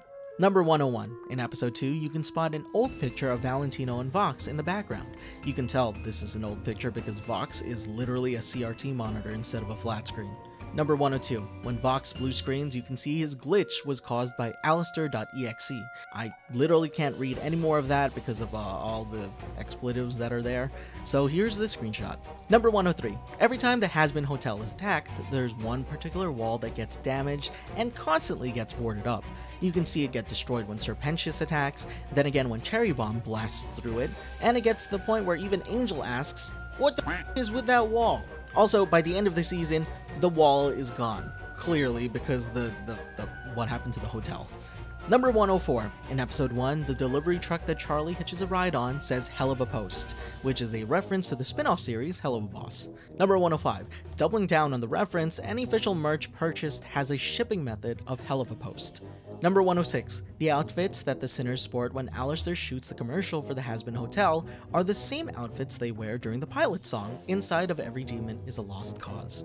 Number 107. In the final episode, the 666 news ticker text can be seen saying, "When is season 2 gonna come out?" I want to know too because I enjoyed season 1. Okay, so I lied. There are actually 214 facts for ya. We did a follow-up 107 facts about Hazbin Hotel, and here they are. We are back with Hazbin Hotel facts. Can you believe you're getting this before season 2? Crazy, right? If you haven't already, check out our first video, and as always, we'll have something for everyone, old and new fans, as we cover 107 more facts about Hazbin Hotel. Let's get started. Starting off with Charlie. According to Medrano, Charlie doesn't have human-shaped ears. Seems about right considering she has hooves, but remember, she isn't a goat. I thought Charlie has human ears. I thought so too, but unfortunately that's incorrect. She does not. Number 2. Adding to the hooves fact, since we more recently actually get to see them in the series versus the pilot, early official merchandise featured on Shark Robot had Charlie with regular shaped human feet. Number 3. Additionally, those lips of hers are naturally black. No lipstick needed. Charlie's lips naturally black, or is that lip? I think it's they're probably naturally black, to be honest. Number 4. Although we already know that Charlie has had an ex-boyfriend and that she's currently dating Vaggie, before any of that, Medrano made it clear and confirmed on Twitter through several doodles that Charlie is bi. Number 5. Charlie was originally voiced by Jill Harris in the pilot. Anime fans will recognize her voice as the dub voice for Fern from Frieren, Noelle Silva from Black Clover, Suletta from Gundam, The Witch from Mercury, and so much more. Number 6. In the series, the role of Charlie is given to Erica Henningsen, a Broadway actress with roles in Les Mis and Mean Girls, to name a couple. Number 7. Before Erica Henningsen was even cast as Charlie, it was mentioned by Medrano that one of the singers in the Mean Girls musical had, quote-unquote, such a Charlie voice, without saying who it was. Number 8. In an interview, Henningsen said that one of her favorite animation details was Angel Dust's boob fluff. You're not alone, Henningsen. I'm not talking about me, I'm talking about the other characters in the show. Okay? Number 9. If you like the Disney princess-like sound with a dark twist of Charlie in the series, Henningsen credits the show's songwriters Sam Haft and Andrew Underberg for capturing that perfectly, and says it sounds like a rebel Disney princess who's going to drop an F-bomb in the middle of the most delightful melody you've ever heard. Honestly, that is the best way to describe Charlie's songs in the show. Number 10. On to Charlie's mother, Lilith. Lilith seems to have the power to shapeshift her horns, as she's shown with different styles of horns in the many portraits scattered around the hotel. Number 11. Lilith shares her name with a female figure from Mesopotamian and Judaic myth, who is theorized to be the first wife of Adam. Number 12. Speaking of Adam, his name and origin are shared with Adam, the first man created by God. Whoa, what an obvious fact! Yeah, you'd be surprised how many people might not know that. Anyway, moving on. Number 13. Adam seems to be ambidextrous, as he plays guitar left-handed, but does many other activities such as writing with his right hand. Number 14. Adam's guitar's design is that of two harps connected to each other, which plays along with his heavenly theming, because, you know, for some reason harps and heaven are themed together. If anyone knows why that is, please let me know, because I've always just taken that as something that people do when drawing heaven, but I've never actually questioned it. Number 15. Speaking of heavenly theming, Adam's outfit contains a Christian cross smack dab in the center. Adam isn't the only one with a Christian theming, as we see St. Peter with that cross as well. Number 16. Design-wise, the cross isn't the only thing that St. Peter borrows from real life. St. Peter's blue and yellow clothing is similar to how many paintings depict St. Peter. Number 17. While we're still talking about heavenly beings, let's talk about Emily for a moment. The character Emily was another character to have origins from Zootopia, Medrano's webcomic series. Not only does the character share names, but they're both angels as well. Number 18. Another character that was originally an angel in Zootopia was Cherry Bomb, but with her name having a Y instead of an I. Her character was in development for the Angels and Demons arc of the aforementioned comic, but was eventually scrapped. Obviously, from watching Hazbin Hotel, we know that she's now a demon. Number 19. A proto-version of Cherry, then named Diza, or Diza, was drawn by Ken Draw and was commissioned by Medrano. Number 20. In the pilot, Cherry Bomb was voiced by Crystal Laporte. Anime fans like me might notice her name as the voice behind Mirai from Beyond the Boundary or Frederica from Chaika, among a slew of other voices. Number 21. When asked, Laporte said that she would describe Cherry with the song Na Na Na Na, Na Na Na by My Chemical Romance. Number 22. After recording the dialogue for the pilot, Medrano made the decision that Cherry would be Australian. Unfortunately, the dialogue couldn't be re-recorded, so the change would be implemented in the future, and by that I mean the series. But I actually decided that I want Cherry to be Australian. Number 23. Another idea that Medrano had for Cherry was that her Australian accent would occasionally slip, but as we can hear from the series, this idea wasn't implemented, with her character's accent heard throughout her dialogue. Number 24. In the series, Cherry Bomb is voiced by Christina Alabado, who's provided voice work in shows such as Voltron Legendary Defender and Monster High, but is best known for her works on Broadway musicals. Number 25. Christina Alabado mentioned that the audition song for Cherry Bomb was Bad Reputation by Joan Jett. Number 26. In addition to Cherry Bomb, Alabado also auditioned for two other characters, Vaggie and Nifty.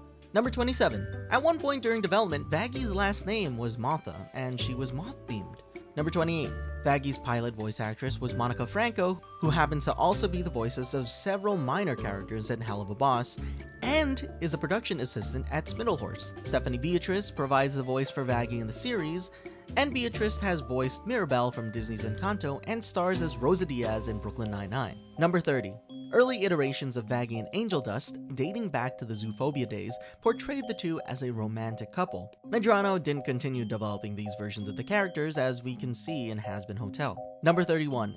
In our previous 107 Facts, we mentioned that Angel Dust was originally from New York. What we didn't mention was that he was part of a crime family, a mob, so to speak. Number 32. Medrano mentioned that she was playing around the idea that Angel Dust's entire family are spiders because of the web of crimes they committed. Number 33. Angel Dust's father, Henroin, hasn't been seen in the pilot or the main series, instead only being seen in the Daddy Issues animatic. Number 34. The name Henroin actually came from a reply Medrano made on fan art of the character. Before that, his name was unknown. Number 35. Angel Dust's immediate family member names are all drug-themed, such as Molly and Henroin, except for Arachnus. Arachnus is not a drug, it's a play on arachnid. Number 36. However, gotta mention that with the release of the full series, Henroin's role in the show is up in the air, unlike Molly and Arachnus, who have been mentioned by Medrano and confirmed to appear eventually. Number 37. According to Medrano, Angel Dust got into sex work pretty early on after he arrived in Hell. Number 38. Because Angel Dust works in the sex industry, he doesn't watch porn. I don't know if y'all do this, but kinda reminds me of how even if I make dinner, I don't find myself eating it. I just make dinner for other people. Number 39. Michael James Kovac was the pilot voice for Angel Dust. You might recognize his voice from viral indie video game Poppy Playtime, or more recently from The Amazing Digital Circus. Number 40. Kovac was replaced by Blake Roman for the full series. Roman also has a role as one of the mariachi imps in the Hell of a Boss episode Western Energy. Number 41. Angel Dust actually had a third voice actor, Seth Atkinson, who voiced him in promotional videos for the pilot episode. Number 42. In a live stream, Medrano has wished to create characters that are Angel Dust's porn star friends, and have them be voiced by real porn stars. Angel Dust has a pet, Fat Nuggets, which is the first pet to appear in the show. Fat Nuggets made his debut in the epilogue sequence of the Addicts music video. Number 44. Fat Nuggets was originally known as Wiggles in early development for the character. Number 45. Fat Nuggets is known as a Hell Pig, which, according to Medrano, we also see in episodes of Hell of a Boss. Number 46. I don't know if this is a positive fact, but according to the premiere livestream, Fat Nuggets was given to Angel Dust by Valentino. Number 47. Since we're on the topic of Valentino and pets, Medrano mentioned in a Q&A that Valentino's name origin is a mix of cute and sad because that was the name of her old family cat that had passed away. She had always loved the name and felt that she should name a character Valentino. Number 48. Sam Miller, art director at Spindlehorse, says that Valentino was Hispanic when living, and in the same Q&A when Medrano talks about Valentino's name origin, she felt that the name was vaguely Latin sounding. Number 49. Additionally, combining all of what was previously said, the name Valentino also inspired the whole Valentine hearts thing he got going on in his design. Number 50. Valentino seems to be inspired by the rosy flannel moth. Why does such a cute creature have to be the inspiration for such a horrible character? Number 51. As a moth, you might notice that when Valentino speaks, he emits moth-like squeaks. It's a mildly entertaining whole. Yeah, that bitch, Chalky or Chandler, or I don't know, something mannish like that. Number 52. In a response to a tweet, Medrano mentioned that Val wishes he could visit the Lust Ring, but as we know, sinner demons can't leave Pride. At the moment, who knows, that could change in the future. Number 53. Moving on to another one of the V's, we have Vox. In a tweet, Medrano mentioned that dubstep was the only kind of music she could think of to inspire a character that Alistair could actively hate. Number 54. Medrano's headcanon voice cast for Vox was Mark Hamill. Now, are we talking Luke Skywalker Mark Hamill, or are we talking Joker Mark Hamill? Number 55. Vox runs the company Voxtech Enterprises, a fairly popular company with a number of distributed products ranging from tech all the way to food. Number 56. Voxtagram was originally one such product, being a parody of Instagram supposedly used by the Dwellers of Hell. These Voxtagram accounts even leaked into the real world, with real accounts existing on Instagram, used as a way for the cast and crew to have some fun. However, these ceased to exist due to confusion caused by the posts, and whether or not the things posted on the accounts were considered canon to the show. Number 57. Instead of Voxagram, it seems that the official parody of Instagram in Hell is Cinstagram, as seen in the Hell of a Boss episodes Aussies and Seeing Stars. Number 58. However, Vox Tech has nothing to worry about as they have several other brands such as Vogitech, Voxflix, Vox2, Vootfruit, Vphone, and Voogle, which are parodies of Logitech, Netflix, YouTube, Fruit Loops, the iPhone, and Google respectively. Number 59. Veets, a parody of Street's ice cream, are shown to come in 3 versions, one for each of the V's. There's Voxicle for Vox, Bubble Oval for Valentino, and Velveto for Velvet. Knowing how our Sonic and SpongeBob popsicles look like when we get them, I'm sure these 3 come extremely deformed once you take out the wrapper. Now for the last of the V's, Velvet. She isn't just the youngest Overlord, she's also the youngest of the V's, with Vox being the oldest. Number 61. Velvet is responsible for the development of the drug Love Potion. Asmodeus from Hell of a Boss actually mentions Love Potion in the Hell of a Boss episode Oops, saying that it doesn't belong in the Lust Ring. It's artificial.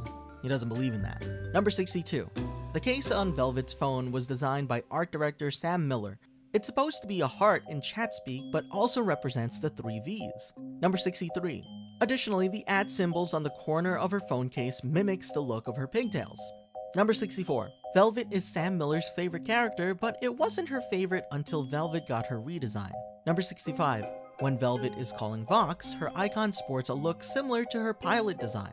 Number 66. Medrano considers Velvet to be the glue between Vox and Val, 2 egotistical, chaotic villain men. Number 67.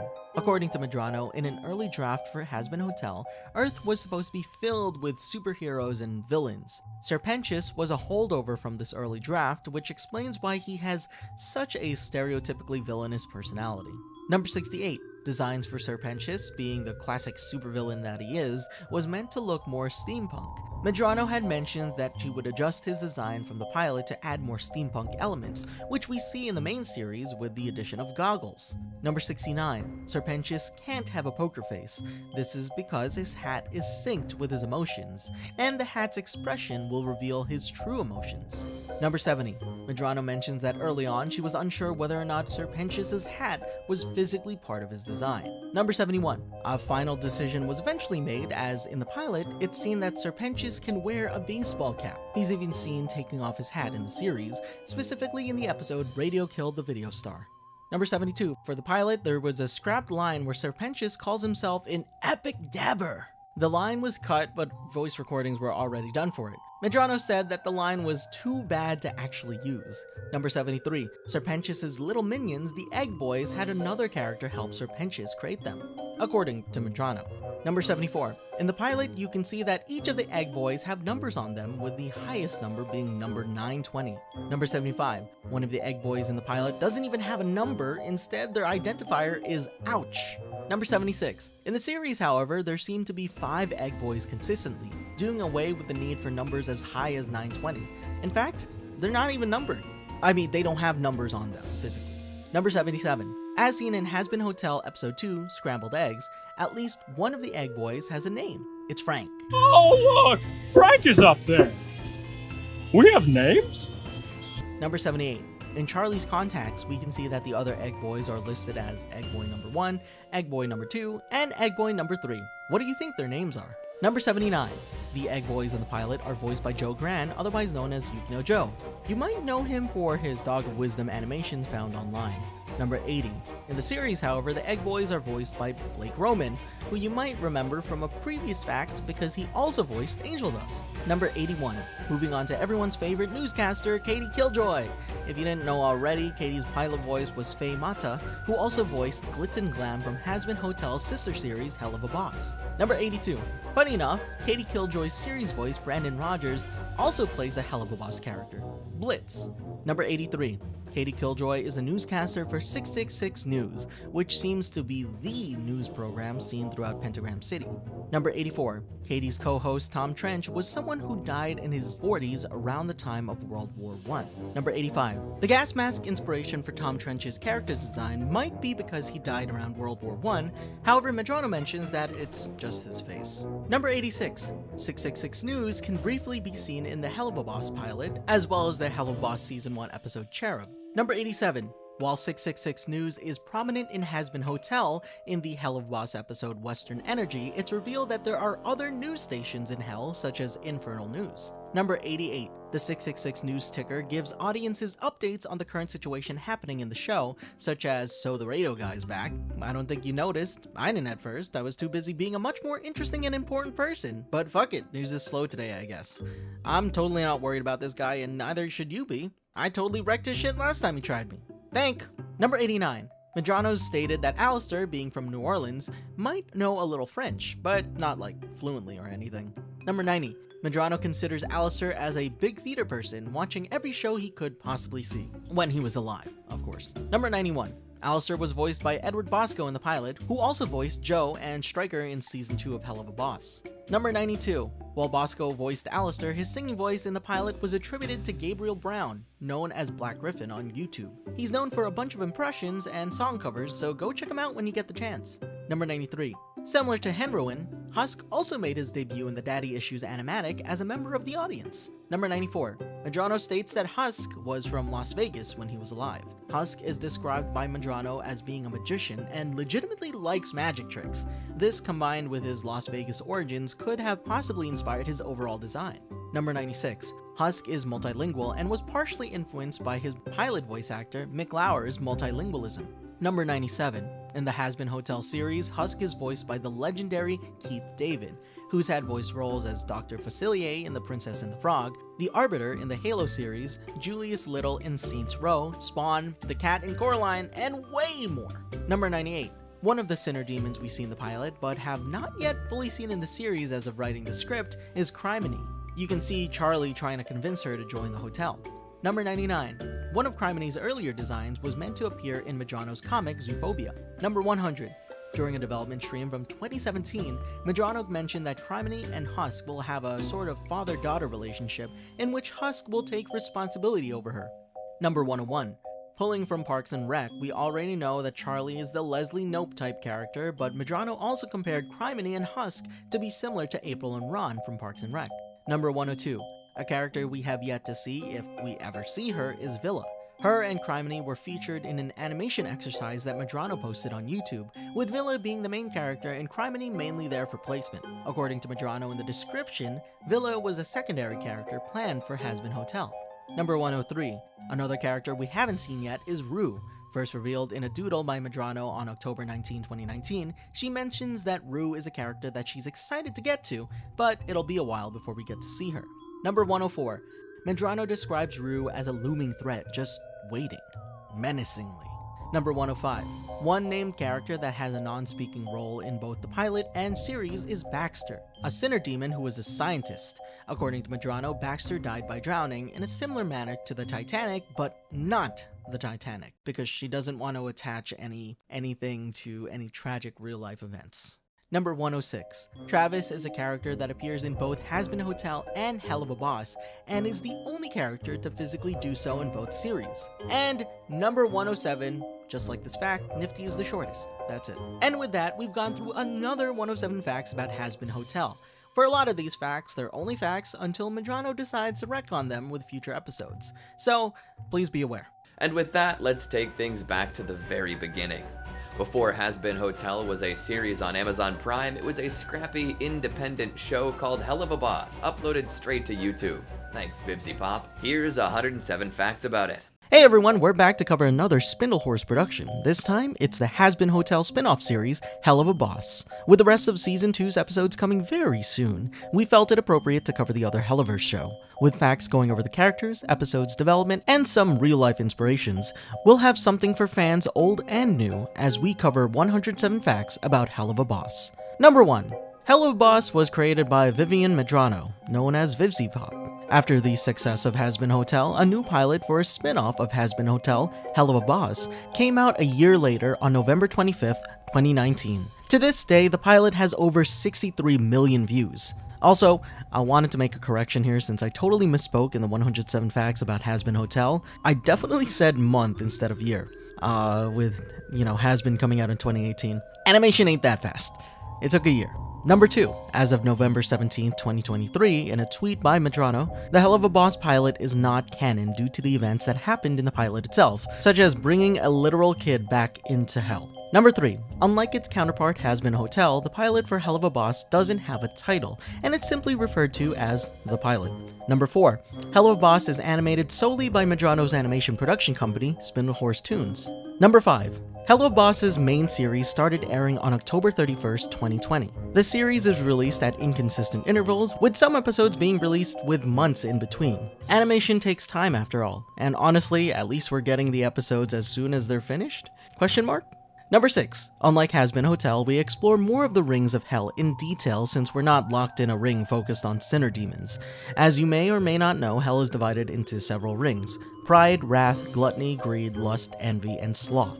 Number 7, in terms of structure, the rings of hell are supposedly stacked on top of each other, representing the hierarchy of rings, with the top being the pride ring and the bottom being the sloth ring. Number 8, it seems that there are multiple ways of traversing between rings. We've seen helicopter travel from pride to greed, transportation by train from pride to wrath, and even elevator service as seen in the episode Aussies. They took the elevator to lust.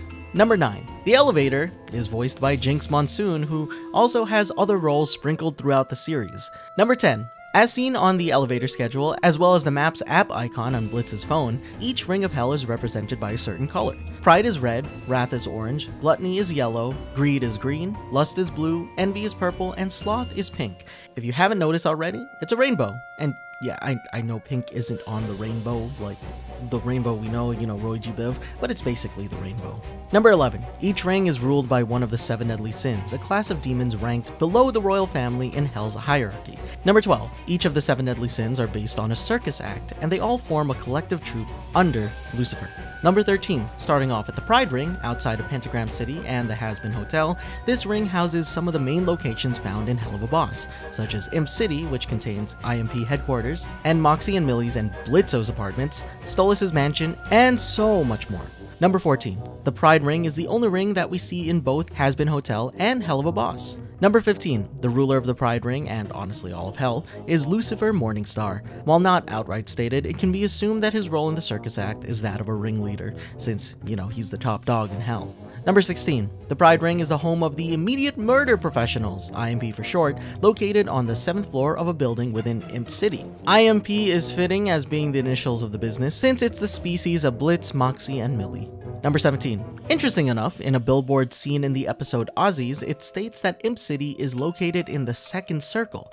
This could imply that concepts such as the 9 circles of hell could still exist within this version of hell, but maybe it exists within the Pride Ring. Rings and circles being different things and whatnot. All speculation until confirmed though. I'm just guessing, Number 18. The IMP phone number can be seen in a poster in the episode Seeing Stars. Here it is. Here's the poster. Number 19. The IMP jingle for the commercial was composed and sung by Perry Grip, a veteran songwriter responsible for many children's songs, and a lot of early internet memes from the 2000s. I know him for the song Do You Like Waffles, and I'm pretty sure that just aged me, but whatever, it's catchy. Number 20. Blitz is the founder and manager of IMP, and you gotta remember, it's Blitz without the O. Number 21. Blitz has an obsession with horses, as several toy horses can be found in his possession, a horse poster can be seen in his office, drawings of horses are all over the place, and he can be seen admiring Stryker's horse Bombproof. He even maxed out Veronica Mayday's credit card 3 times on horse riding lessons. Number 22. Speaking of, Veronica Mayday is Blitz's ex-girlfriend. She's one of a small group of demons that still calls Blitz with an O, so Blitzo, and she's voiced by Christina V. Number 23. Moving on to Moxie. Moxie was born in the Wrath Ring of Hell, although he was raised in the Greed Ring under his father. More on those rings later. Number 24. Moxie is voiced in the pilot and main series by Richard Horvitz, who fans may recognize as Zim from Invader Zim, Billy from The Grim Adventures of Billy and Mandy, and Raz from Psychonauts. Classic cartoon fans may even remember him as Daggett from The Angry Beavers. Number 25. Horvitz actually voices Crimson, Moxie's dad, as well as other side characters throughout the show, such as a carnival imp in Lululand, Eddie from the pilot, among others. Number 26. Revealed in the episode Aussies, Moxie and Millie had been married for a year, which means that by now, it's longer than that. Number 27. Millie's full name is Mildred, and it's shown in the episode X's and O's through Millie's Instagram that she ended up taking Moxie's name when they got married. Number 28. Millie's pilot voice actress was Erica Lindbeck, but she was replaced by actress and dancer Vivian Nixon. Lindbeck still has a role in the main series, and she voices Luna instead. Number 29. Luna is Blitz's adoptive hellhound daughter. According to the episode Spring Broken, Blitz adopted Luna when she was almost 18. Number 30. Luna's adoption papers can be seen hanging outside of her room in Blitz's apartment. Number 31. Luna is known to be 5 years younger than Millie, according to the Truth Seekers episode. Combined with the information from Medrano we learned from a livestream, Luna is 22 hell years old, making Millie 27 in hell years. Number 32. The last of the main characters, we have Stolas, Goetic Prince of Hell, and Blitz's childhood friend turned lover. He's part of the Ars Goetia, a line of hellborn demons that have royal status. Number 33. While we sorta covered Hell's loose power hierarchy in our 107 Hazbin Hotel facts video, we didn't quite cover the Ars Goetia. I hope I'm pronouncing that right. Medrano provided a loose hierarchy, which is currently up in the air with the release of the Hazbin Hotel series. However, that loose power hierarchy places the Ars Goetia right under the 7 deadly sins and right over the overlords.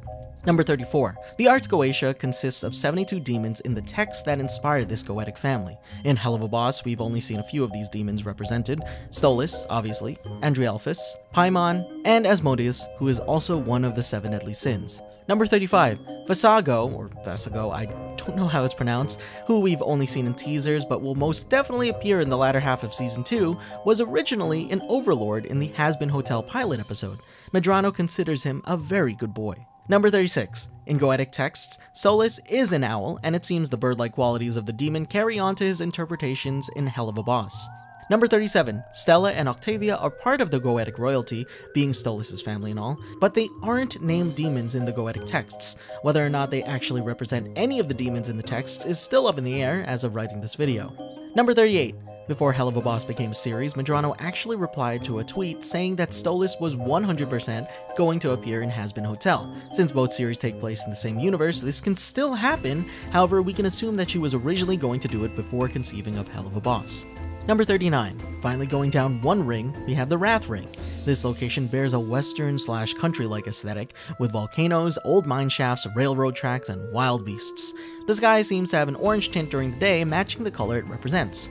Number 40. The Wrath Ring is apparently the source of most of Hell's food supplies, which is mentioned by Stolas. Number 41. The Wrath Ring is ruled by Satan, the sin of wrath. As of writing this script, we haven't officially seen Satan in the show. Number 42. On Blitz's phone, we can see that Satan has an app called Satan's Workouts. I don't think it's a parody of any specific app that's currently out there, but if it is, let me know in the comments. Number 43. I know I just said we haven't officially seen Satan, but with the new trailer that came out on April 27, 2024, there's a demon that looks just like the one featured on the Satan's Workouts app icon. This might be our first actual look, and Satan definitely looks like he's been pumping lots of iron at the gym. Number 44. In the Hell of a Boss pilot episode, there's an imp that can be seen with a sign that says Satan bless. According to Medrano, since Satan is a representative of wrath, imps see him as a deity. Number 45. Medrano mentions that when designing Moxie's mom, they tried to make her design look as country style as possible. This is because Moxie's mom is from the Wrath Ring, just like Millie's family. Number 46. Another ring down, we have the Gluttony Ring. This ring seems to have forests, constant fog, buildings, and a hexagonal patterned sky. Continuing its representation of the rainbow, this sky is also yellow in color. Number 47. The Gluttony Ring is ruled by Beelzebub, the sin of gluttony. According to Medrano, Beelzebub represents the animal tamer in this circus act. Number 48. Even though Beelzebub is fox-like, she also has the aesthetic of a bee, featuring multiple pairs of arms, wings, and antennae. The bee aesthetic could also explain why the Gluttony Ring has a hexagonal patterned sky, like a beehive. In her full demon form, a lot of these insect-like features are on display. Number 49. In addition to the bee aesthetic, Beelzebub also has a lava lamp aesthetic going on. According to Medrano, it was because she wanted Beelzebub to have a 60s hippie free spirit kind of vibe. But the other reason is that her belly is constantly burning what she consumes, which is why she is constantly indulging, hence gluttony. Number 50. On Blitz's phone, it looks like Bee has an app called Bee Eats, a parody of Uber Eats. Really is the ruler of gluttony. Number 51. In order to see if Beelzebub's hair and belly were possible to create in the first place, with the lava lamp look, the fire mane and lava belly on Striker's horse Bombproof were designed to test it out. Number 52. While we're still talking about Beelzebub, you may have noticed that her voice actress is Kesha. Number 53, Cotton Candy, the song that Beelzebub sings, was composed by Kesha, Drew Pearson, and Sam Haft, but was sung by Rochelle Diamante. Regardless of that, when I first heard the song, I was like, this sounds like Kesha. Is this Kesha? And then she spoke, and I was like, yeah, that's definitely Kesha. Number 54, the episode featuring Beelzebub, Queen Bee, was actually supposed to be a grand spectacle finale episode aired right after Ozzy's, but because of some legal issues, the episode had to be delayed. It eventually aired on June 24, 2023, right in the middle of when Season 2 was still airing. Number 55. So, enough talking about Beelzebub and gluttony, let's go down to another ring, the Greed Ring. Greed appears to be an industrial-like city filled with gangs and criminals, such as the Crimson Mafia. The skies feature a green tint that's covered in smoke from smokestacks. Number 56. Moxie's father, Crimson, owns a mansion in Not a Mafia Town. The town's name is an obvious portmanteau of Not a Mafia, and even riffs on this fact with its town sign where their slogan is, "No Mafia here, we're Mafia free." Number 57. The Sin of Greed, Mammon, is the ruler of this ring. He is also the owner of several establishments found in the Greed Ring, such as Lululand and Mammon Theater. Number 58. Lucifer is referenced in the Hell of a Boss episode Lululand, where Octavia mentions that Lululand is a ripoff of the more popular Lucifer-owned park called Lulu World. Number 59. Mammon was originally teased as a silhouette image to celebrate Australian Christmas, with Mammon addressing the Twitterverse to decorate him, implying that he is shaped like a Christmas tree. Appropriate considering that Christmas is one of the more commercialized holidays in existence nowadays, and greed loves money. Number 60. According to a tweet by Medrano, the McDonald's villain Evil Grimace has Mammon energy. Take that as you will. Number 61. As the Sin of Greed, it's only appropriate that Mammon's face appears on the 100 Souls banknotes. If you don't know, Souls is the currency found in Hell. Number 62. Speaking of banks, it seems that Mammon owns the Moneymaker's Bank app, as his head silhouette is seen on the app icon and Blitz's phone. Number 63. Mammon hosts an event in the Greed Ring called Mammon's Clown Pageant. This event is held every year as a way for Mammon to find the best clown to represent his brand, which he'll then use and exploit to make money. For about 9 years, Fizzaroli was the annual winner and would represent Mammon's brand. Number 64. Mammon's Clown Pageant had a shirt that you could purchase as merch in real life. Much like band shirts that show their tour locations, this shirt features several locations and the ring they correspond with, such as Imp City Pride, the Royal Circle Pride, Ragesburg Wrath, Mint City Greed, Ransom Greed, Crystal Stadium Lust, Spectral Shallows Envy, Snoozeville Sloth, and Mammopolis Greed. Whether or not these locations are canon to the show is up in the air. Number 65. Let's get back to Fizzaroli for a moment. The name of the 9-time clown pageant winner was originally supposed to be a temp name. Medrano said she loves it now, but it was a temp name for a while, and it sounded dumb, but she loves it. Number 66. In a live stream, Medrano said that Fizzaroli's design was influenced by Alex Brightman and his work, which includes his role as Beetlejuice in the Broadway musical of the same name. Number 67.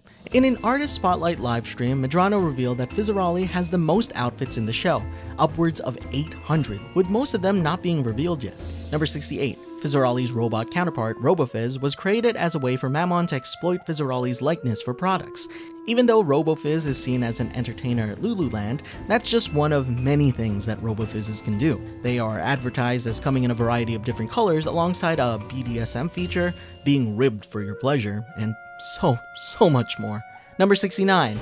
RoboFizzes apparently cost 69.99 souls, are non-refundable, and can include a dildo juggling update for a monthly $89.98 soul subscription fee. I can't believe that became Fact 69. That was so unintentional. Number 70. Mammon's Greed has no limits, as they also sell children's toy versions of RoboFizz called the Fizzy Buddy, and are advertised to feature over 100 phrases and only 48% asbestos.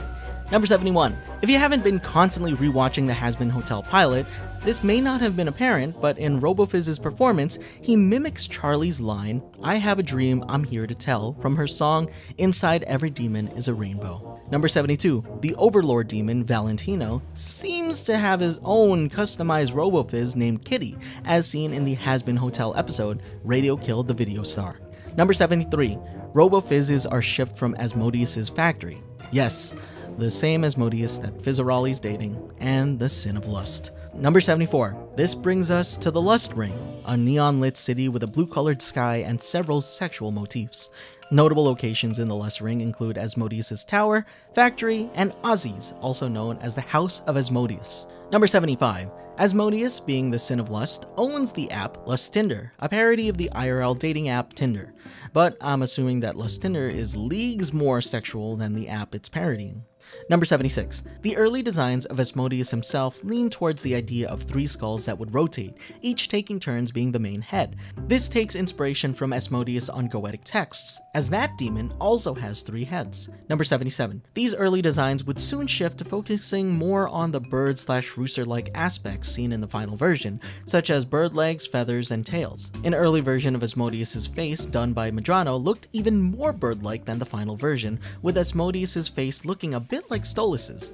It's really hard to tell now that he has this shadow effect over his face. Number 78. As mentioned in an earlier fact, Asmodeus is part of the Ars Goetia in the original Goetic texts, and can be assumed to still be a part of the Ars Goetia in Hell of a Boss since a Goetic seal appears in his glove. Number 79. Hidden in the corner, you can spot a poster for Angel Dust hanging up on a wall in the Lust Ring Alley in the episode Ozzy's. Number 80. The 6th Ring of Hell is the Ring of Envy. As of writing this script, we haven't visited Envy, but I'm sure we will soon. Number 81. The representative sin of the Envy Ring is Leviathan, which, like Satan, we haven't seen in the show yet. Number 82. Medrano tweeted that the designs for Leviathan and Satan are going to be the most traditional in terms of themes. Number 83. And the last Ring of Hell is the Sloth Ring.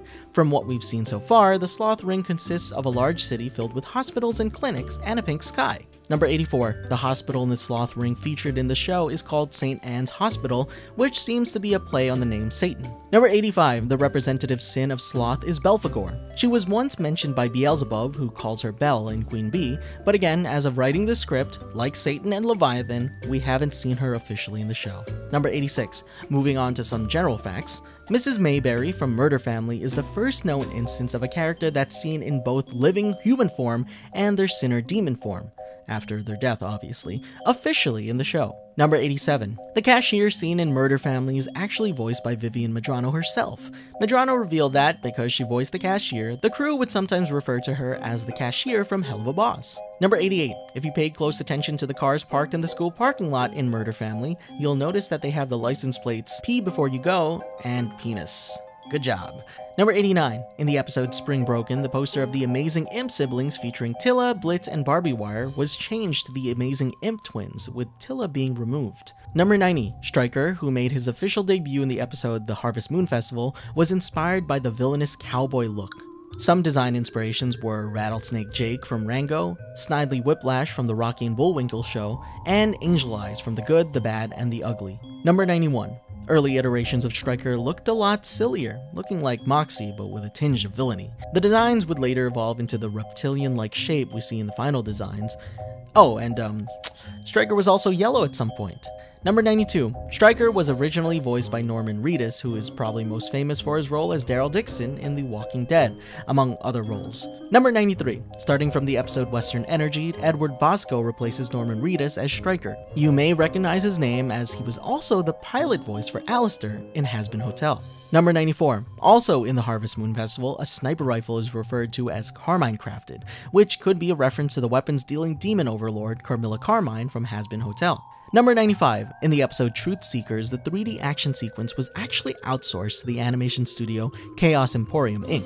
Number 96. In the episode Seeing Stars, when Stolas throws a water bottle at the producer, you see that it starts to melt the producer's skin. That's because the LA water has a makeup of 2% sewage and 98% literal acid, as seen on a public health warning poster earlier in the episode. Number 97. In the same episode, Stolas picks up a pair of red shades and wears them casually above his eyes.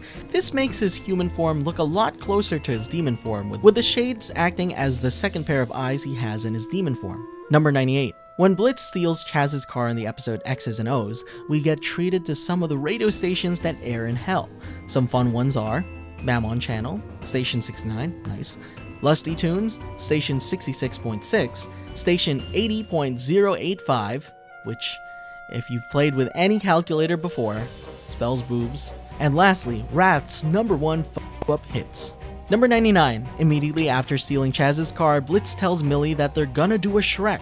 referencing the scene in Shrek where they interrupt an important wedding and object. Number 100. In the holidays short found on Medrano's YouTube page, you can spot a Moxie Christmas ornament hanging on a tree. Number 101. Seen in Hazbin Hotel Episode 1, the delivery truck that Charlie hitches a ride on says Hell of a Post, which is a reference to this series, Hell of a Boss. Number 102. As if doubling down on the reference, any official merch purchased has a shipping method of Hell of a Post. Number 103. In 2023, Hell of a Boss was nominated for a Streamy Award in the animated category. And surprise, it won. Number 104. And it doesn't stop there. We are getting more Hell of a Boss.